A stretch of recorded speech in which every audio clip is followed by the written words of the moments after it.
Hey, what's going on? Happy Friday. Jamie here, and I want to quickly show you how you can plan a successful month every single month, step by step. All right, so the very first thing you do is you need to ask yourself, looking at the month forward, what are the 3 to 5 most important outcomes for the month? So what's important is when you're going to be laying out your month, you don't want to focus on tasks. Most people spend their whole life focusing on a to-do list, which is the 10, 15, 20, 30 things that they need to do in a month or a week or a year or a day. And it's just overwhelming. And the problem with that is a lot of people allocate the same focus and the same attention to outcomes or to things that need to be done that are not worth the same. Their values are different. One thing is significantly more important than the other. So when you put everything together on a to-do list with, 10, 20, 30 different things, you're allocating your time evenly across things that are totally different in terms of value. So when you plan your month, you want to ask these single 3 to 5 most important things for that month. And you can't do more than 3 to 5 massively important things in a month. And so lay out first, what are the 3 to 5 most important things for this month? And just nail those down. And they need to be measurable. You need to know, did I win? Did I get this thing done or not? Because if I didn't, if you just say, be happy, well, what does that mean? How are you going to take an action towards that? What could you do? If it's improve my career, okay, well, specifically, how do you plan to do that? Are you going to read a book? Are you going to invest in a program? Are you going to meet with a certain number of mentors? Are you going to take on a specific project and make X progress on it? Like, these have to be specific to the point where you know whether or not you actually achieved it by the end of the month.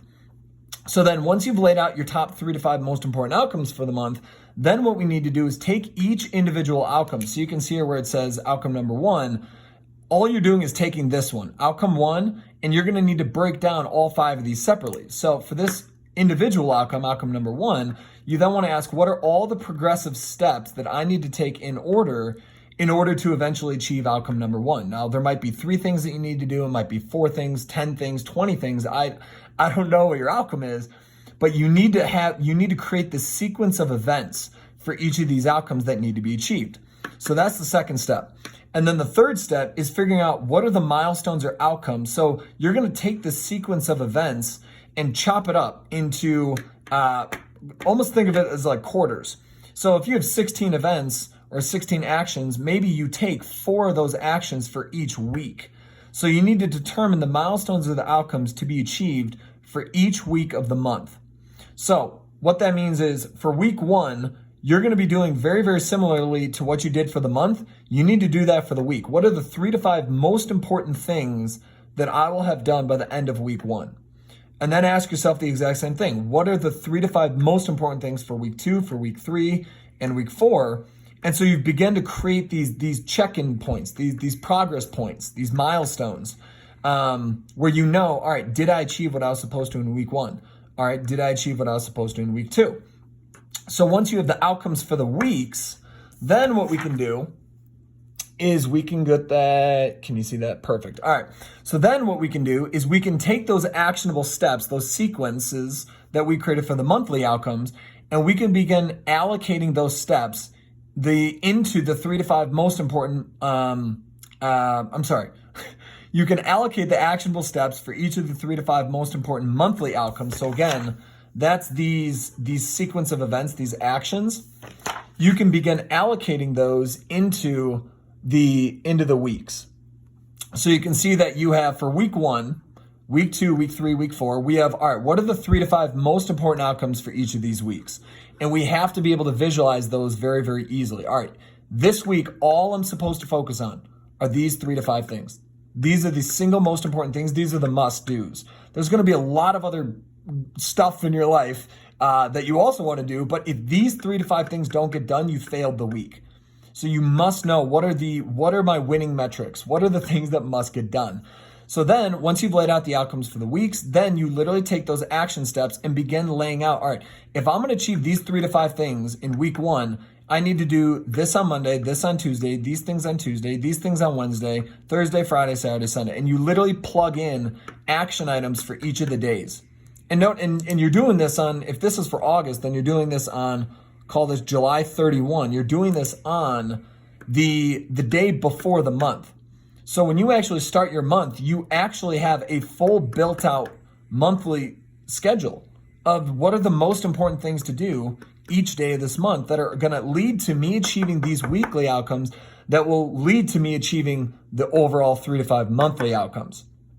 So then what you want to do is step 5, every single Sunday, review your planned week and make adjustments where needed. So notice that I do Monday, Tuesday, Wednesday, Thursday, Friday, and then I bucket separately Saturday and Sunday on the right side. And that's because most people are getting their work done Monday through Friday. If you're doing anything on Saturday and Sunday, it's just a lot of people put Sunday on the left and Saturday on the right, and it just makes it difficult for planning. So it's easier to just put the whole weekend on one side. So then every single Sunday, so let's say this is week 1 and you're here, you're on Sunday of the end of the first week. Then what you want to do is review, take 5, 10, 15 minutes. It's not that long. And then you want to sit down and just look through all of week 2. Is this still what I believe is the best plan for week 2? If not, then make adjustments where needed. You can move stuff around, change things, maybe push something into week 3. I don't know. And then the final step is plan tomorrow today. So every single night before you turn off your productive brain, before you turn off your work brain, if you will, you want to sit down and ask, all right, so if let's say you're in week 2 and let's say it's Monday, plan tomorrow today. So Monday night, you're going to ask and look at your schedule for Tuesday and say, all right, this, and this. All right, are these still important? Are these still in the order in which that I'm going to attack these tomorrow? And if not, then you can just change things up.